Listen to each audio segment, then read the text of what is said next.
জীবনের প্রথমবার রুমমেটকে নিয়ে দুধ পুলি পিঠা আর ঝাল পিঠা বানাইলাম। কিভাবে পিঠা বানাইলাম তাহলে চলো শুরু থেকে শুরু করি। ফার্স্টে আমি নারকেলটা কুড়াই নিলাম আর এখানে আটা সিদ্ধ করে নিচ্ছি। আর হ্যাঁ, তোমরা যারা পিঠা বানাইতে পারো না তারা কিন্তু আমার এই সহজ রেসিপিটা দেখে সহজেই পিঠা বানাইতে পারো।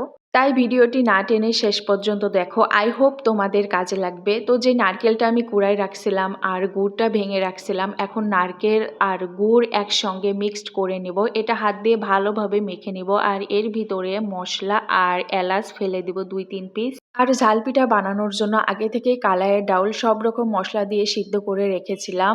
আর এখানে এই তো পিঠার ভিতরে দেওয়ার জন্য নারিকেলের পুরটাও রেডি হয়ে গেছে। এখন আমি একটা রুটি বানিয়ে নিব। রুটিটা বেশি মোটাও হবে না আবার পাতলাও হবে না।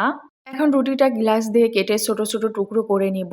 আর এই ছোট ছোট টুকরোর ভিতরে আগে থেকে তৈরি করে রাখা পুরটা দিয়ে দেব। পুরটা দেওয়ার পরে সুন্দরভাবে হাত দিয়ে মেরে নেব, তাহলেই কিন্তু পিঠা হয়ে যাবে। এভাবেই আমি সবগুলো পিঠা বানাই নিব।